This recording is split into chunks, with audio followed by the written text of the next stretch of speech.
இப்போ புதிய ஒரு சமூக கட்டமைப்பு. அங்க பெண்கள் பெண்களா வாழ முடியும். ஆண்கள் ஆண்களா வாழ முடியும்.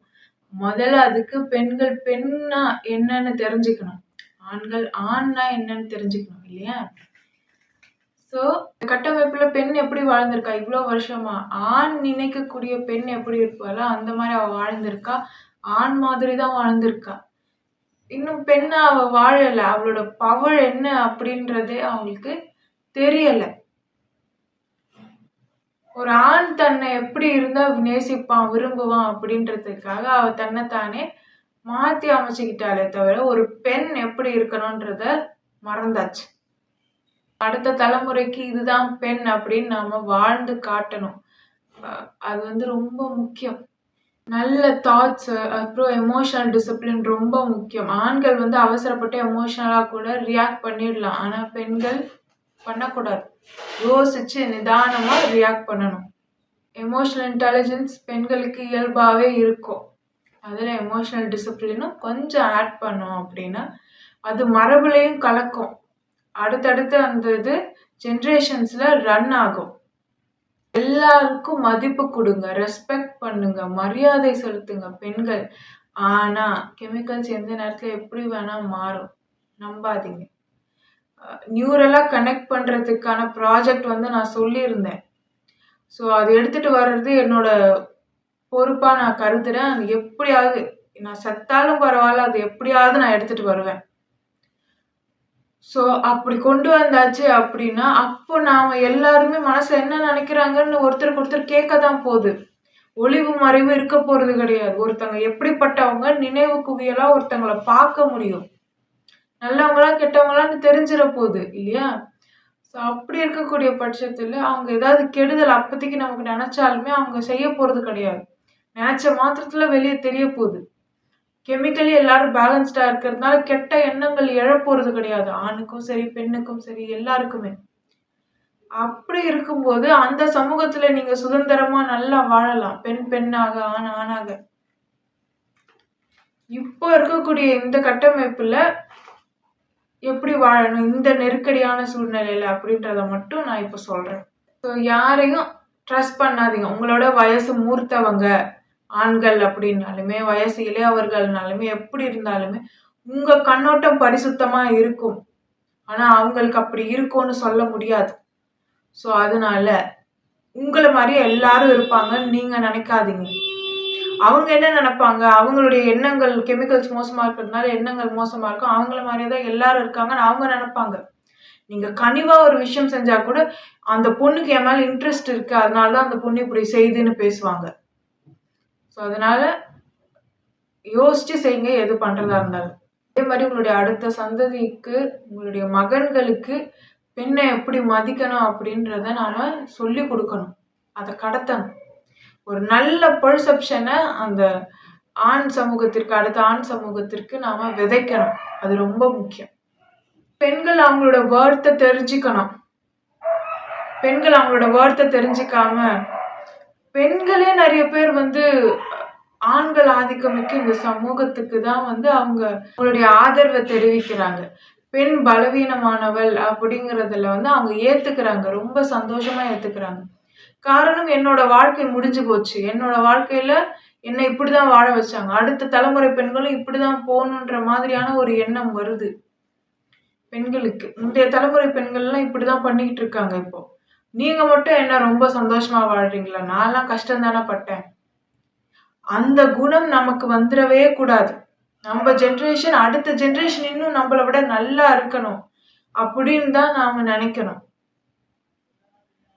அந்த மாதிரி பிற்போக்குத்தனமான எண்ணங்களுக்கு நாம எப்பவுமே நம்மளுடைய மூளையில இடம் கொடுத்துடவே கூடாது. ஒரு பெண் எந்த அளவுக்கு ஆல்கலைனா இருக்காங்களோ, நல்ல குணத்தோட இருக்காங்களோ, அந்த அளவுக்கு அவங்க ஃபேமிலியோட ஹெல்த் வந்து நல்லா இருக்கும். ஏன்னா அவங்க மென்ஸ்ட்ரல் டைம்ல பாத்தீங்கன்னா நல்ல எனர்ஜி வெளியிடுவீங்க, ஹீட் வெளியிடுவீங்க. உங்க உடம்பும் சுத்தமாகும், உங்க ஃபேமிலியில இருக்கிறவங்களும் நல்லா இருப்பாங்க. அதே மாதிரி ஃபேமிலியில யாருக்காவது ஒரு நோய் வந்தா ஃபர்ஸ்ட் உங்களுக்கும் அதுக்கப்புறம் வரும், அதுக்கப்புறம் முடிஞ்சிடும். இந்த 2 பேருக்கு தான் வரும். அடுத்தடுத்து பரவுறது கஷ்டம். ஸோ பெண் ஸ்ட்ராங்கா இருந்தாங்க அப்படின்னா, அவங்க எனர்ஜி ஆரா நல்லா இருந்ததுன்னா ஃபேமிலியும் ஆரோக்கியமா இருக்கும்.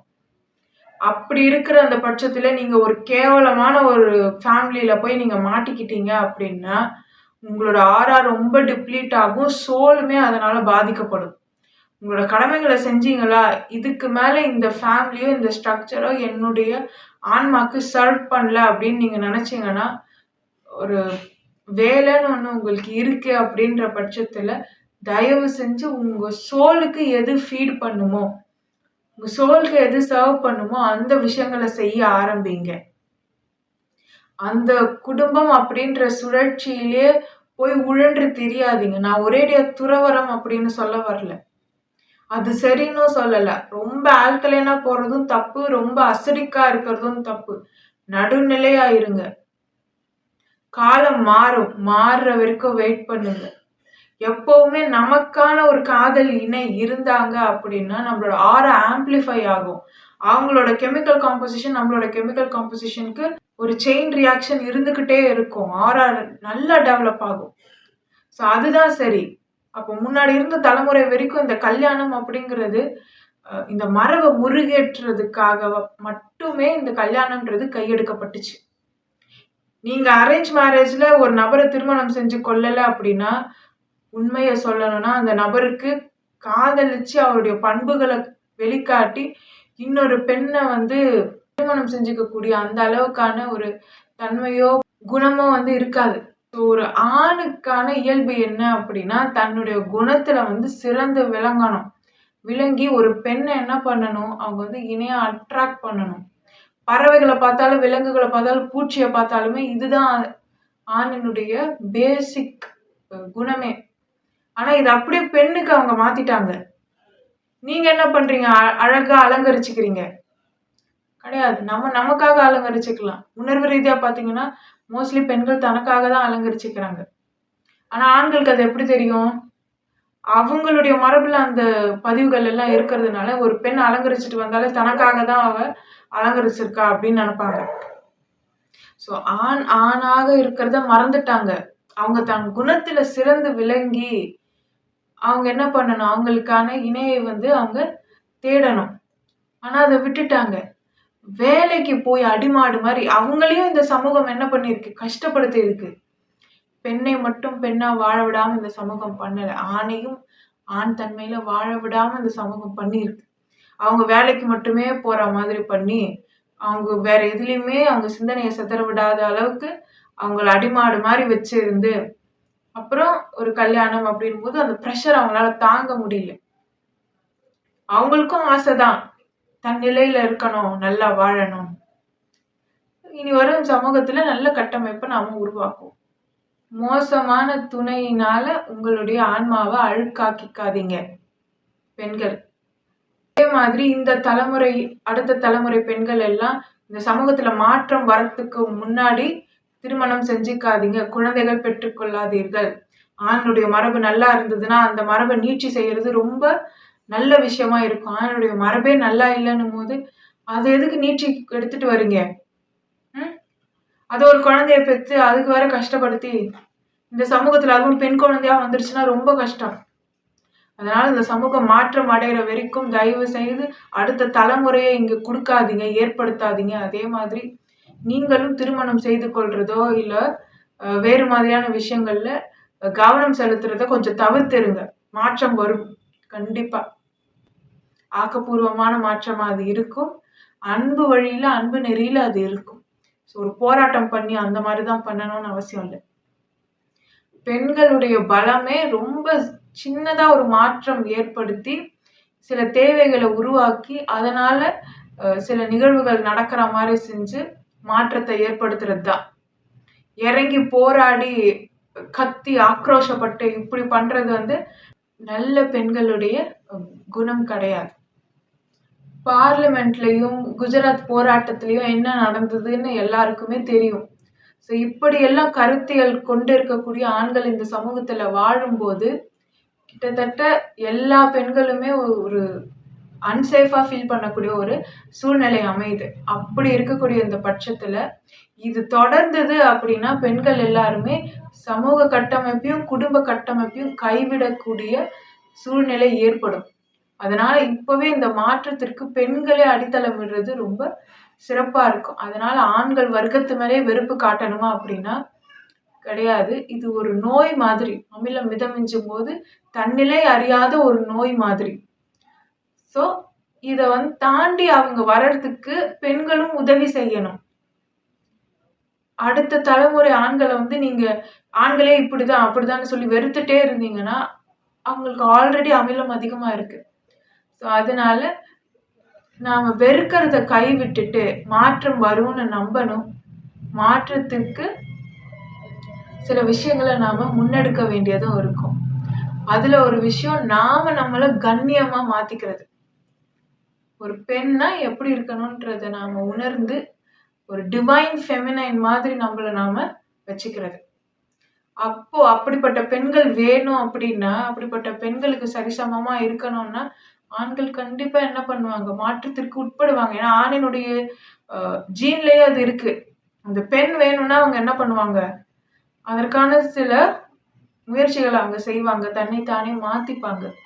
ஸோ பெண்கள் பெண்ணா என்ன அப்படின்றத தெரிஞ்சு அவங்களுடைய டிவைன் ஃபெமினைன்ல அவங்க இருக்காங்க. தங்கள தாங்களே நிலைநிறுத்திக்கிறாங்க அப்படின்னா, ஆண்கள் தானாவே மாறுவாங்க. நீங்க வெறுப்ப உமிழ்ந்தீங்க அப்படின்னா, ஆமா நாங்க அப்படிதான்னு இன்னும் மோசமா இழிநிலைக்கு போறதுக்கான வாய்ப்புகள் அதிகம். ஏன்னா அமிலம் பிடிச்சு ஆட்டுது. ஈகோ அதிகமா இருக்கும். புரிந்து கொள்ற தன்மையே இருக்காது. ஸோ அதனால வெறுப்ப உமிழாம நம்முடைய உணர்வுகளுக்கு ரொம்ப பெரிய சக்தி இருக்கு. வார்த்தைகளுக்கு ரொம்ப பெரிய சக்தி இருக்கு. எழுத்துகளுக்கு ரொம்ப பெரிய சக்தி இருக்கு இந்த இயங்கியல்ல. ஸோ அதனால ரொம்ப சீக்கிரமா அந்த மாற்றம் வரும் அப்படிங்கிறதுல நம்புங்க. என்ன நம்புறோமோ அதுதான் நடக்கும்.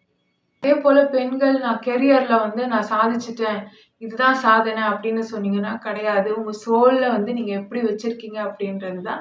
ஒரு ஜெனடிக் அப்டேட் குடுத்திருக்கீங்களா அப்படின்றது தான். இந்த வம்சாவழி வேர்க்கால்ல கடைசியா நீங்க இருக்கீங்கன்னா, ஒரு ஜெனடிக் அப்டேட் நீங்க குடுக்கணும் கெமிக்கலி. அதே மாதிரி அந்த பேட்டர்ன்ஸ வாழ்ந்து நீங்க கழிக்கணும். உங்க ரத்தம் வழியா ஒரு நல்ல ஃபேமிலி உருவாகுறது தான் நீங்க வெற்றி பெற்றதுக்கு காரணமே தவிர, கெரியர்ல நான் ஜெயிச்சுட்டேன் அப்படிங்கிறது வெற்றி கிடையாது. ஸோ நம்ம வழியில ஒரு ஃபேமிலி நல்லபடியா உருவாகணும். நல்ல குழந்தைகள். அந்த மாதிரி நம்ம மாத்தி அமைக்கிறது தான் ஒரு நிரந்தரமான ஒரு நல்ல வெற்றிக்கான அடையாளம். ஸோ அத பெண்கள் கருத்துல கொண்டு சில முடிவுகள் எடுக்கணும். சொசைட்டி கண்டிப்பா மாறும். ஆண்கள் கண்டிப்பா மாறுவாங்க. அதுவும் தமிழ் சமூகத்து ஆண்கள் நல்லா அந்த எவ்ளோ ஆசிட் இருந்தாலும் தாங்கக்கூடிய மரபு.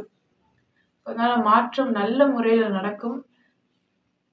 கல்யாணமே வேண்டாம், எதுவுமே வேண்டாம் அப்படின்னு சொல்லி இந்த குடும்ப கட்டமைப்ப உதறிட்டு போற நிலைய பெண்கள் கொஞ்சம் கைவிடுறது நல்லா இருக்கும். ஆண்களுடைய அந்த கேரக்டர் டெவலப்மெண்ட் பார்த்தீங்கன்னா, இன்னும் கொஞ்சம் மாதங்கள்லயே ரொம்ப நல்லா இருக்கும்.